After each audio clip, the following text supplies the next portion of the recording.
Oscar winner Susan Sarandon's dropping a blonde bombshell on one of the biggest superstars in Hollywood history. I don't know how I had such a selfish child. And he's taken hits on the show before. But today, The View's warm-up comedian Tom Kelly takes center stage to show you the funny. Plus, if you thought Johnny Depp was nuts as the Mad Hatter, find out how Whoopi's taking Wonderland to a whole new level today. Everyone here is mad. I'm mad. You're mad. This is The View with Whoopi, Nicole Wallace, Rosie Perez. And today, Raven Simone and Michelle Collins hit the co-host chairs. It all starts now.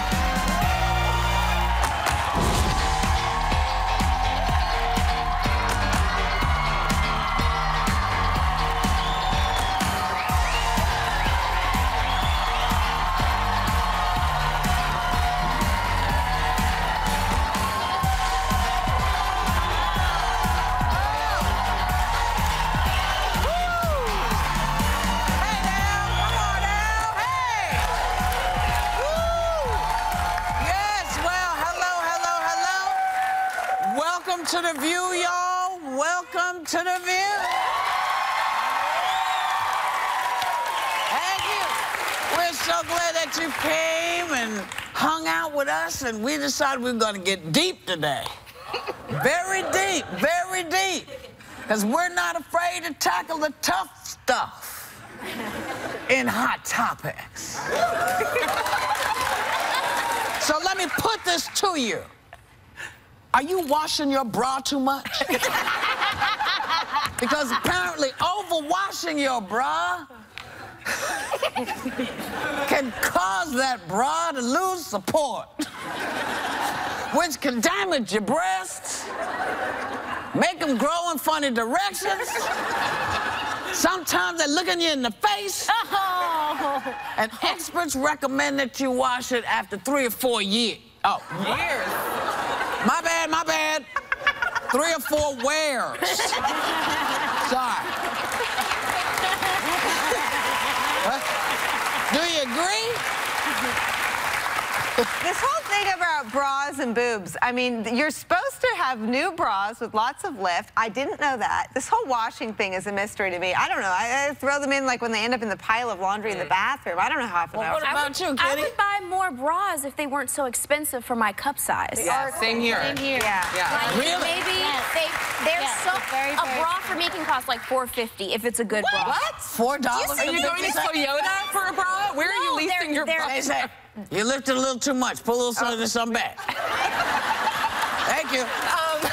No, but here's the deal. Like, I don't wash my bras that much. If anything, my grandmother used to hand wash hers. Yeah. And then if it's a really bad one, you know that wire can come out right there. I hate that. I hate poking that. you all day. And I'm not buying another $400 bra. Bras away. Like, like when when your underwear has a hole in it, I have that. No, you know, like you don't want to get caught with the hole in your underwear. But bras, I have a drawer full of holy bras, wire stick, and I push the wire back in and say, oh, it'll be fine. Yeah, but it sneaks out and pokes you. It's like it fakes you out, like poking, you know. They said it's because it's too small, but I think it's because they want us to $400 for a bra? Yes, and does it drive? My headlights make sure they do. I'm sorry, I haven't worn a bra since before most of you were born. You know, I just kick stuff out the way. Put it back here. Sometimes I use it as a neck warmer. Okay, but I have a question. Do you sleep in your bras? No. I don't wear a bra. You do? Yeah. You sleep in yours? No. Yes. Wire or no wire? No wire. Oh. Okay. Y'all sleep in your bras? No. It's uncomfortable. See, I heard 2 things. I heard if you sleep in your bras, it helps them get higher. That's why my breasts are still saying hello. You know? Mine wish me good night every night. Wait, back up. So, because I want to do what you're doing. If you sleep in it, it keeps them up? Well, gravity, when you lie down, gravity takes its toll. Everything goes. Why do you think they go and say hello to your armpits when you go to sleep? You know, so it just keeps them all in place. Just do this. It brings your muscles together. Right You'll be behind good. your head, pick them right behind your head and lay on them like that. That's it. Well, let me ask you this, because this goes to the same thing. So, like, when you guys buy new clothes, do you wash them before you wear them? Depends on what it is. Can I be disgusting? I never do. Oh, honey. Ever. Can we be real? I never wash them. Even underwear. And you know what? And I'll tell you why. Guys, No. You have to. You please. Because most people don't look and see where their clothes are made, right. Sometimes there are chemicals in them that we do not allow. You've got to wash the stuff before you put it on. You just have And you would never put, I mean, I have a toddler, you know, the first thing you do when you're pregnant and you're waiting, you wash all those clothes 3 times for this reason. So you got to do it for yourself. Yeah, but also it's a theater trick. What you could do is my dresser, Jamie, you spray with vodka. Just buy cheap vodka. Yeah, right in here. And the vinegar. Right in this guy. Hey, you know what? A dating site for people looking for open relationships found that 40% of their users are between the ages of 18 and 35. Now that I found kind of shocking. I mean, I understand why people my age do it, but I'm shocked that folks this young are doing that. Are you surprised? Open relationships? Yeah, at this young age. We saw so many failed ones before. We try to make sure we don't go through that again. Mm-hmm. Well, failed relationships have been happening since the beginning of time. But the internet hasn't been. And Ever since the internet became a thing, it's so easy to hook up with people, meet new people.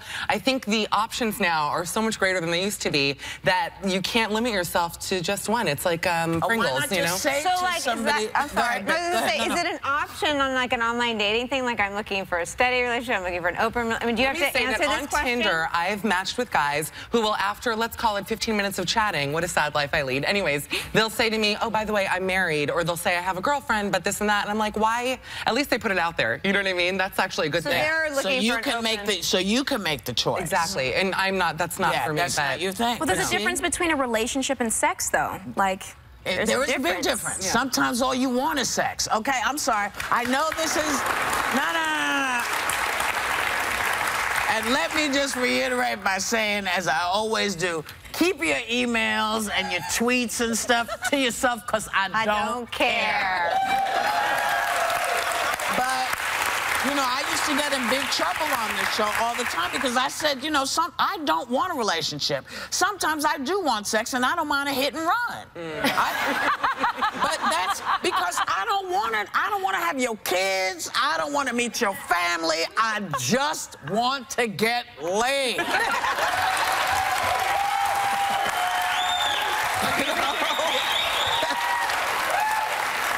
And people think, you know, I know more women who are like that because they're like, look, when I'm looking for him, the sex is what comes secondary, because if he's a bonehead, I don't know if I want him. So I just want to take care of that itch and move on.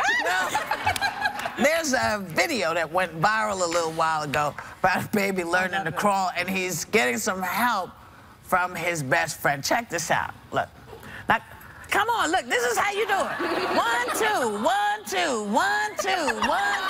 Come on, we got stuff to do. Come on, baby. That's it, 1, 2. What? What are you doing? No, okay, wait.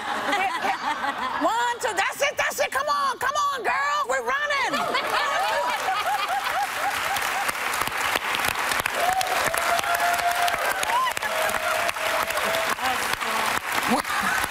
We'll be right back. We're more hot topic. Dying to give your digits to Magic Mike? Why, it could bring out the beast in you. Next.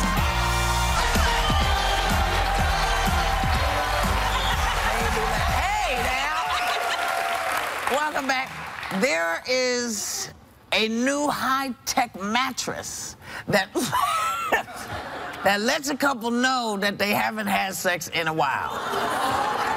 Apparently, this mattress will even send push notifications suggesting a romantic date.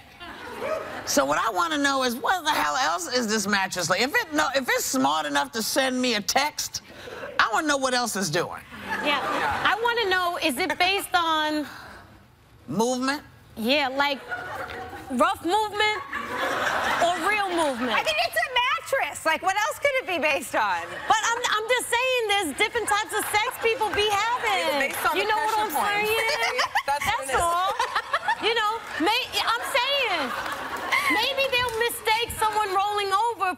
older couple getting it on. They last for 2 seconds. That's a 2-second rollover. I feel really bad for about older couples. They know what to do.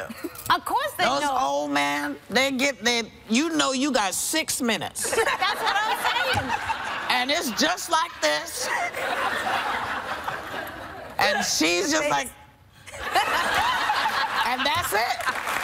It says that the sensors are laced throughout the mattress, measuring activity through general pressure points, and then it push notifies to your iPhone watch or a watch. So your phone beeps. That's it? Or what if you get a message and you're not in the bed? That's funny. No, this is good. What if you get a message and you're not in the bed? I have 2 dogs in the bed. I mean, I feel like they could do some of those. You know, you can wash your sheets. Yeah. See, I don't want all this automated. I don't want smart stuff in the house. Do you need a reminder, by the way? Like, I'm reminded every morning that I'm not having enough sex. Like, I need it to, like, beep on my droid. No, thank you. Well, maybe this will lead to this because, you know, hell has no fury like a woman scorned, according to new research that found that if a woman is rejected by a man she's attracted to, she's going to take it out on a man she finds less attractive. Why would you want to go with this chick anyway? I mean, that's terrible. See, I'm lucky because I like ugly guys. So, like, it's going to be a very rare, that's my type. Seriously, like ugly. But you know what I mean? Like, sexy, ugly guys because I know what I can bring in. So I'm not going after, like, name someone hot. Like, I don't accept that. I think you're gorgeous. No, but that's not why to go for the hot. I mean, I do, but then I've just learned from being alive. You know what I'm saying? That, like, sometimes that's not going to happen. And if you know what I mean, like, I just tend to be attracted to guys who are in my. I'm just saying. I'm not putting myself down. Manipulate a little bit more that aren't going to put their looks above yours. My mother said never date a peacock or marry one. Never marry a guy who's too hot, takes too good a care of himself, because in the end he's going to treat you badly. No, in the end he's probably gay. And also gay. So, you know, there's a new study out of Harvard which will make a lot of working moms feel much better. Are there working moms in the audience? All of you stand up. Stand up, working moms. Stand up. So here is a gift. Here's a gift for you guys. They found that kids benefit from having mothers who work, and they even wind up being more successful, your children will, and especially it works out for young women who see their moms working. Now, does this surprise anybody at the table?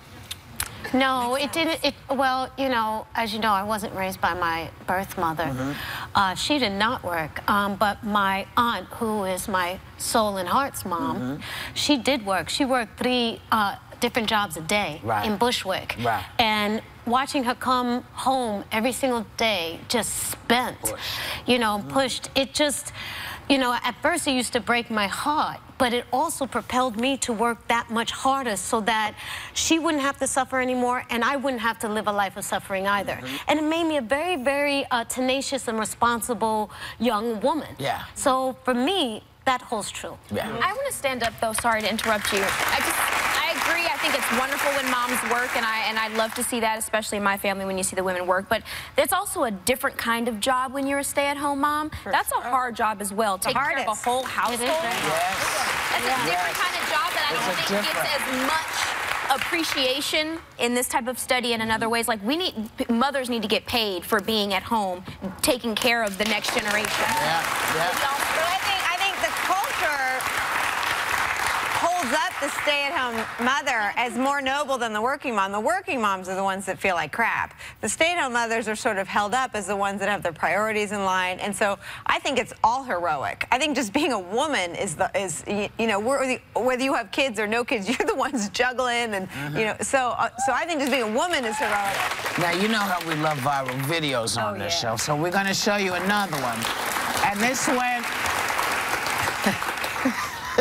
viral because the cat really... Brandon stars in the new miniseries, The Secret Life of Marilyn Monroe. She plays Marilyn's mentally ill mother who did not mince words with her daughter.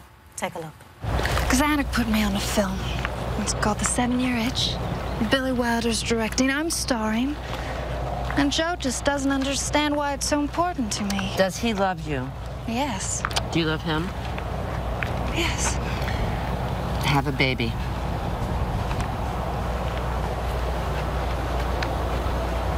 Look, I just don't want to mess everything up. Please, Mother, what do you think I should do? I think that you should stop coming to see me because you never ask me how I'm doing. You never do anything for me. All you do is talk about yourself. I don't know how I had such a selfish child. Please welcome Susan Sarandon.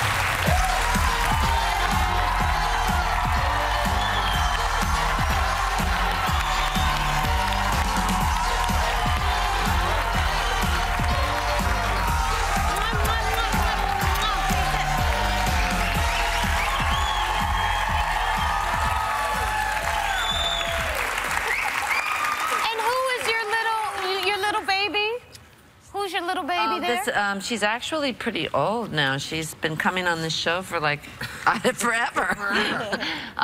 She's going to be 14 in the fall. Yeah. Penny, this is Penny. Yes. And Penny, she manages to get in just about every movie. She likes working. SAG-AFTRA. She's shaking not because she's scared. I think it's just cold. We've been backstage. So I'm not being abusive. This really warm, wonderful thing. Here, I'll give it to you. It's really great. Yeah. Oh, look, she left the sweater. Oh my God. That's gorgeous. Like Les Miserables. All right, now let's get to the reason why you're here. Why am I here? You're here because everything I need to know before I even came out. Yeah. Bras, beds, men, everything. Yeah. I'm set now. That's why. Yeah, but you know, this role is just outstanding as you are, and Thanks. It's the first time many people will find out that Marilyn Monroe actually did have a mom that was living and that she was mentally ill. And was institutionalized the entire life of Marilyn and actually then outlived her, which was crazy for quite a few years. But that's how she ended up in an institution. I mean, that's how Marilyn ended up in foster care for so long and everything that happened to her. And I think that the inference is that she starts to hear voices too, possibly, because she was on heavy. I mean, when I started doing research, I don't know how she lasted as long as she did, because she got a lot of different drugs from a lot of different doctors, plus she drank constantly. All the time. Looked gorgeous. I don't know how she managed that, but she kept working somehow. And then, but the secret of this mom and the need for her love and everything else was very, very difficult for her.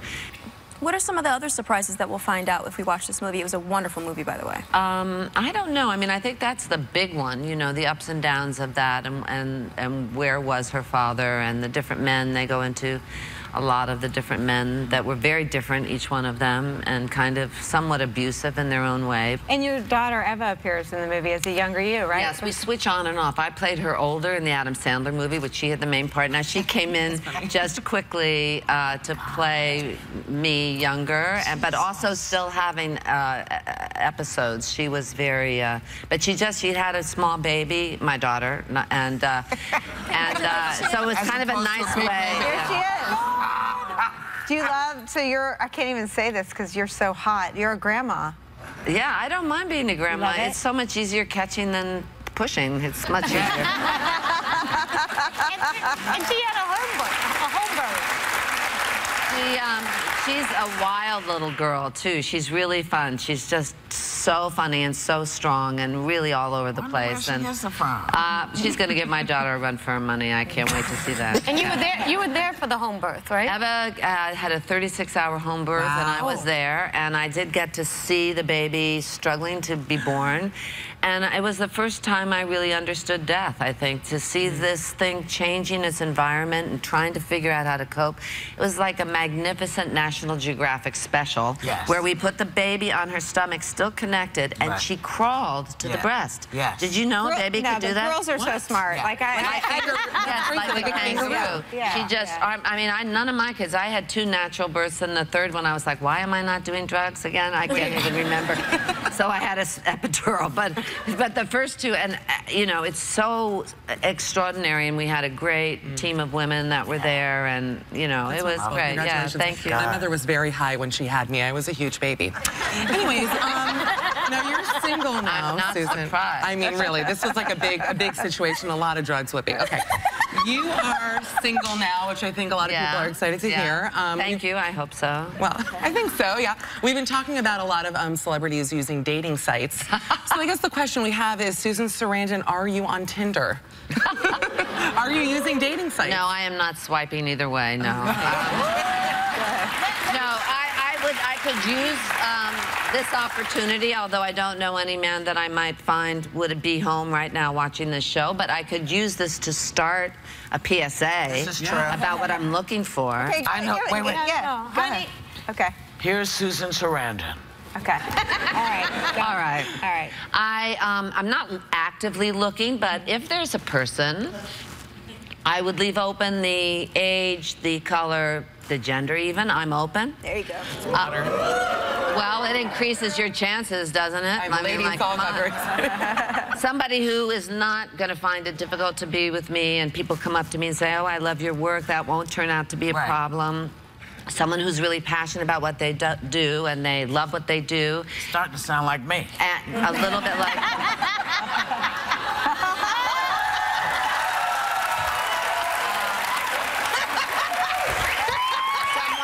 open and adventurous and can travel and has a lot of fun. Is spiritual, doesn't have to have a religion exactly. You know what? I have to tell you, I see you at boxing matches all the time. Men salivate after you. You are not going to have any problem whatsoever. Oh, no, that's serious. They're like... Even more than that, you're a huge supporter of the Women on 20s campaign. Yes. Please tell everybody about it. Well, some of us got together, and these two ladies started, and I'll try to do it really fast. Almost every country has women on its currency, and the kids were looking at the bills and saying, why doesn't the United States have a woman? And so these gals got 15 women, and then I started sending it out to people that I knew to put on media to vote, just to get a petition. There's over 700,000 people now that have voted. And it got narrowed down and narrowed down. Now, of course, this doesn't mean that we actually pick, because it's up to the Secretary of Treasury. Although the President has said he's open to the idea. A senator and a representative have introduced a bill. So then it goes to the Treasury, and they form a committee, and then they decide. And, well, you know, we have to do it by the book. I know, but come on, guys, how hard is it? It's one bill. It's one bill. Could be a 20, could be a 50. What the hell, man? Get us one bill.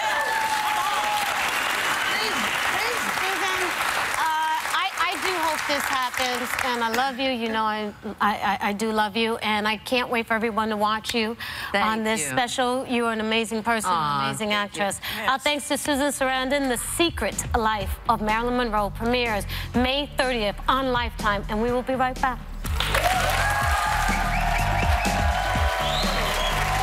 Find the craziest, neighbor in your neighborhood. Find the one with the most Christmas lights, because I feel like the person with the most Christmas lights outside the house has the most problems inside the house. I agree. For a guy, a wedding is a big party right before your buddy goes into witness protection, because after that party, you never see that dude again.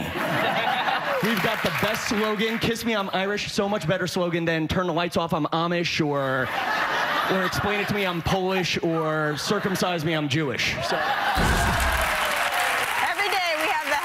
And the loudest studio audience on television, thanks to our warm-up comedian, Tom Kelly. He's been cracking them up for 8 years. Please welcome Tom Kelly.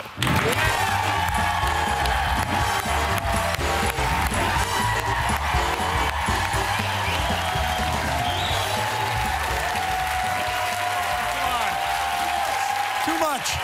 Sit down, people. Oh, my God. Let me hear all the single ladies.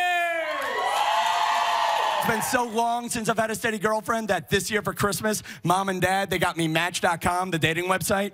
Nothing more awkward than when you're sitting there under the Christmas tree and Mom and Dad just got you Match.com, and you have to say, Mom, Dad, I already have that. I've been single so long, I just changed my Facebook relationship status from single to non-practicing heterosexual. I'm in my 30s and single. I'm at that age now where I've given up on the idea of having my own kids, and I'm now more excited about being a stepdad than a real dad. Do we have any right? Do we have any step-parents here? I think being a stepdad is an awesome job. You've got 3 parents to pay the bills, and if the kid's ugly, not your fault. That also works if the kid's an idiot, too. You go to parent-teacher conference day, and the teacher's like, Mr. Kelly, your kid has the worst grades in class. And you're like, yeah, takes after his real dad. You know? One reason why I want to get married now is I want to have a good bachelor party, because bachelor parties get worse as you get older. I remember my first bachelor party, I was 21, we got drunk, it was awesome, okay? I am 38 now, went to a bachelor party last summer, and we played golf. Do you hear me? Golf, people! You know what that means? By the time I get married, my bachelor party's gonna be at Chuck E. Cheese. You know?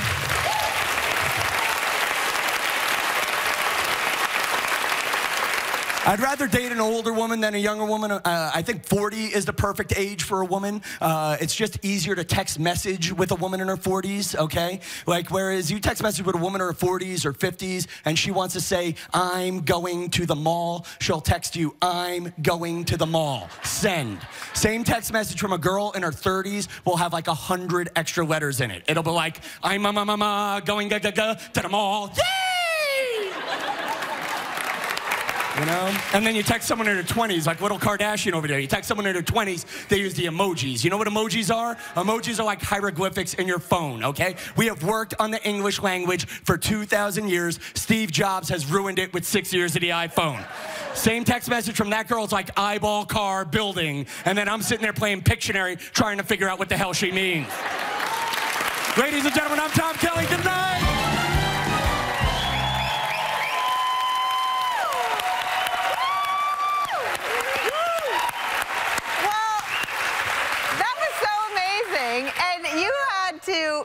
I think you have the hardest job in the world. You have to warm up our crowd and then... No, we got the best hosts in the world, and we got the best audience in the damn world. I'm working here with you guys on your coattails. I have performed for amazing people, the famous people she brings into the audience, ladies and gentlemen. I've had famous people sitting in the front row, like we had, you guys know Bruce Springsteen, right? Well, his mom was here. And I got what was almost the nicest compliment of my career. She pulls me to the side after the show, and she says to me, Tom, you remind me of my son when he performs. Now, my eyes well up with tears because I love Bruce Springsteen. Then she says, he sweats a lot, too. What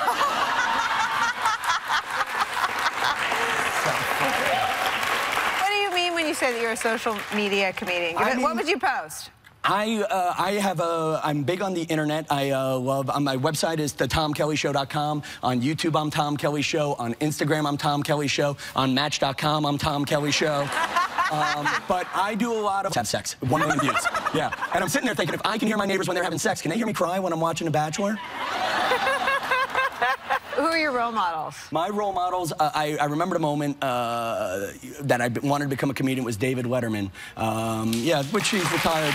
But I'll tell you, one of the biggest treats is I get to work with this one over here, who I call the Barbra Streisand of my career. Yes, the guy working camera 3. Yeah, no, you. No, and for all the stuff you see, she's every nerd's dream, ladies and gentlemen. She's one of the funniest comedians in the world, and she's been on Star Trek. You know, and she takes care of every single one of us, especially my sweaty ass. So you're good, kid. You're good. Thank you. That's Wonderland, and I'm honored that the brilliant author made me a character. So please welcome the fabulous Frank Butter. Hey, Frank. So before we talk about the books, let's get a little background. So you started as a championship skier, right, and then you went into show business and produced some big Hollywood movies. Like what? There's Something About Mary. Oh, that's okay. Thank you. And so then you decided, oh, that's not enough. Let me write a comic? No, I decided to write The Looking Glass Wars because during the production of Something About Mary, we had the premiere in London. Right. And I found myself at the British Museum, and they had an exhibit of ancient cards, like playing cards, tarot cards. But there was one deck of Alice-inspired artwork. And I thought, wait a second, what's up with this story? And I found this antiquities dealer, and he told me the real story behind Alice's adventures in Wonderland.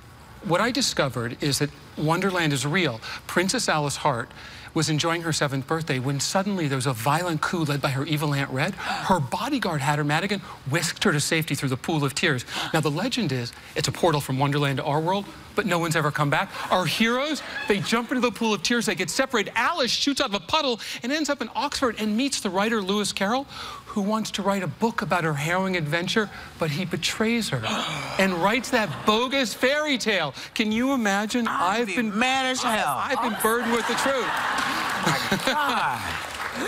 I mean, so now all of that, my God. Then so much. Yeah. You expanded the tale with a series of popular graphic novel, which I love, featuring Hatter Madigan. And was that the plan all along, or that's just where you ended up going? There was no master plan. I was on a book tour, and there was a boy who, I was at school, and he asked a question. And he said, Mr. Bador, I'm really upset with you because in your book, you don't tell the whole story of Hatter's 13 years. You need to go home and finish the book. It. So, but I thought it was a good idea, so I ended up doing a graphic novel series, which you're now in, which is 5 books that tell the story from Hatter Madigan's point of view. So it's the bodyguard's point of view. So I expanded it that way. Can you tell us about her character in the book? Yes. She is the queen of clubs. Yes.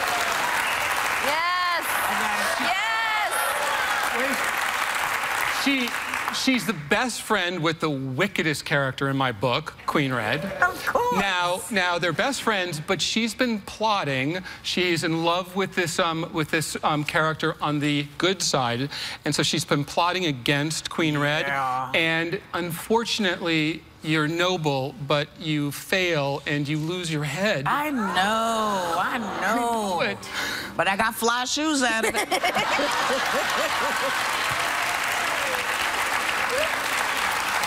Okay. So you're releasing your book at BookCon right now in New York this weekend, and it's the prequel title, Hatter Madigan, Ghost in the Hatbox, and you're revealing your cover art right here on the show. Yes, it's my newest book, and so everybody gets to see what the cover looks like. Are you guys ready for this? Can we see the cover, please? Oh my goodness. So this is the story of Hatter Madigan as a boy. He's 13 and he enters the Millinery Academy. And in the academy, they train to become top assassins and bodyguards and spies. And so it's his story from when he entered during his 4 years of the academy. I want to see the people. I know, I want to see him too. So you brought some friends here to kind of bring us into your world. Well, here's, yes.